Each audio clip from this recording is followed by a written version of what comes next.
नमस्कार. योगेश्वरी दर्शन बातमीपत्रात आपणा सर्वांचं स्वागत. आपण पाहत आहात अंबाजोगाई शहर आणि परिसरातील सुपरफास्ट बातमीपत्र. चला तर मग आता पाहूयात सुपरफास्ट बातमीपत्र. अंबाजोगाई तालुक्यातील बर्दापूर फाटा येथे 13 ऑगस्ट वार मंगळवार रोजी मागील वर्षाचा 75% विमा शेतकऱ्यांना मिळावा म्हणून रास्ता रोको आंदोलन करण्यात आले.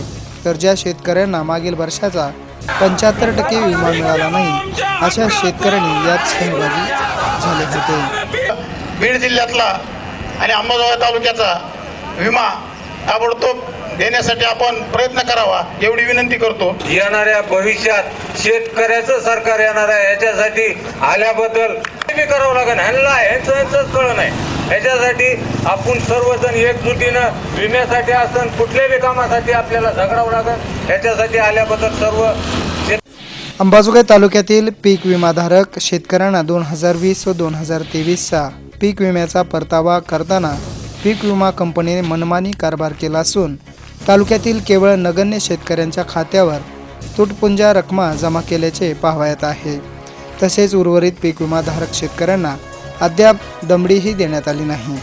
उर्वरित शेतकऱ्यांना येत्या 15 दिवसात शेतकऱ्यांच्या खात्यात पीक विमा रक्कम जमा न केल्यास आम्ही सर्व शेतकरी मिळून तहसील कार्यालयासमोर आत्मदहन करू अशी चेतावणी या आंदोलनाच्या वेळी निवेदनाद्वारे केली आहे. 13 ऑगस्ट रोजी राष्ट्रवादी शरदचंद्र पवार गटाच्या वतीने शेतकऱ्यांच्या पीक विमा मागणीसाठी अंबाजोगाई तालुक्यातील बर्दापूर फाट्यावर रास्ता रोको आंदोलन करण्यात आले. यावेळी सुरुवातीला अनेकांनी आपले मनोगत व्यक्त केले. त्याचबरोबर यावेळी काँग्रेसचे बीड जिल्हा अध्यक्ष राजेसाहेब देशमुख यांनी अधिक माहिती दिली आहे. विमा हा खऱ्या अर्थानं कालिदास आपेटने मांडलेला आहे. शेतकऱ्याचा विमा 2019 पासून एकदाही शेतकऱ्याला कुठलीही स्कीम जसं 18 पासून मिळालेला नाही. पण 2019ला या मतदारसंघाचे आमदार आदरणीय धनंजय मुंडे साहेब यांनी सांगितलं होतं की आम्ही या शेतकऱ्याला, या भागाच्या शेतकऱ्याचं उत्पन्न दाम दुप्पट करू. दाम दुप्पट तर झालं नाही, पण निमपट मात्र 100% झालं. या ठिकाणी 2019 पर्यंत 18 पर्यंत बीड जिल्ह्यामध्ये हमीचा विमा मिळायचा. शेतकऱ्याला प्रत्येक प्रश्नावर वाचा फुटायची, त्याचं व्यवस्थित विल्हेवापन व्हायचं, मूल्यमापन व्हायचं. ऊसतोड कामगारांचा जिल्हा बालाघाटची प्रचंड मोठी रांग या जिल्ह्यात असल्यामुळं हमीचा आम्हाला विमा मिळायचा. पण 19ला आता झाले पालकमंत्री धनंजय मुंडे साहेब त्यावेळेस पालकमंत्री झाले आणि त्यांना दिल्लीला बोलवलं. मोदींनी बोलवलं. आम्हाला माहिती आहे, पेपरला वाचला आम्ही त्यावेळेस की बीड जिल्ह्यामध्ये जो विमा हमीच्या शेतकऱ्याला मिळतो तो पॅटर्न आम्ही संपूर्ण जिल्ह्यात राबू, देशात राबू असं मोदी साहेबांनी सांगून त्यांचा एकदा सत्कार केला. आणि मग धनंजय मुंडे साहेबांनी 2019ला पहिल्यांदा बजाज अलायन्स कंपनी आणली. आणि बजाज अलायन्स कंपनी आणल्यानंतर त्या ठिकाणी आम्हाला, तुम्हाला माहिती असेल, प्रत्येक माणसाने वाचलं 2020ला की प्रत्येक शेतकऱ्याला 13,000 रुपये हेक्टर प्रमाणे आम्हाला विमा मंजूर झाला. लातूर जिल्ह्याला झाला, त्यांचं वाटप झालं. धाराशिव जिल्ह्याला कोर्टाच्या माध्यमातून त्या ठिकाणी कैलास पाटील असतील, ओमराजे निंबाळकर यांनी आंदोलन करून कोर्टात जाऊन त्यांना विमा मिळाला. परभणीला मिळाला, नगरला मिळाला. बीडलाच का मिळत नाही? ही कुणी पैसे वाटून घेतलेत? या ठिकाणी बजाज अलायन्स कंपनी बरोबर या सध्याचे कृषी मंत्री धनंजय मुंडे यांनी डायरेक्ट पार्टनरशिप केली. 50% पैसे कंपनीला आणि 50% पैसे एकट्याला. यांचं काय काम चालू आहे? फक्त सत्तेतून पैसा आणि पैशातून सत्ता ही भोगणारी माणसं इथून पुढच्या काळात 100% लोक थांबविल्याशिवाय राहणार नाहीत. शेतकऱ्यांच्या मुद्द्यावर अनेक जण वेगवेगळे भाष्य करतात, परंतु ज्यांना खरंच या शेतकऱ्यांची आण आहे तर अशा शेतकऱ्यांसाठी तळमळीने या ठिकाणी रास्ता रोको करण्यात आले. त्याचबरोबर यावेळी पीक विमा देण्यात यावा याची ही मागणी जोर धरू लागली आहे. ॲडव्होकेट माधव जाधव यांनीही यावेळी बोलताना अधिक माहिती दिली. या महाराष्ट्रामधील आणि या देशामधील शेतकऱ्यांवर आज जेवढी बिकट परिस्थिती आहे तेवढी यापूर्वी कधीच आलेली नव्हती आणि या पुढच्या काळात पण येणार नाही.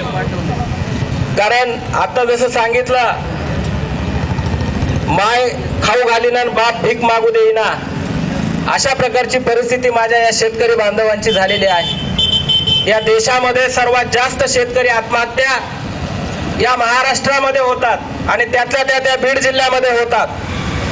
ज्या शेतकरी बांधवांनी या बीड जिल्ह्यामध्ये आत्महत्या केलेल्या आहेत त्या एकाही शेतकरी बांधवांच्या घरी या महाराष्ट्राचे कृषी मंत्री साधे भेट द्यायला सुद्धा गेलेले नाहीत किंवा त्यांचे अश्रू पुसायला गेलेले नाहीत.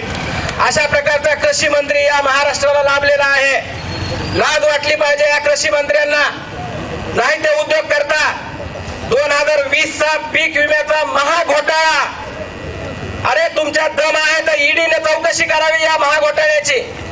पीक विमा हा महाघोटाळा आहे भावांनो.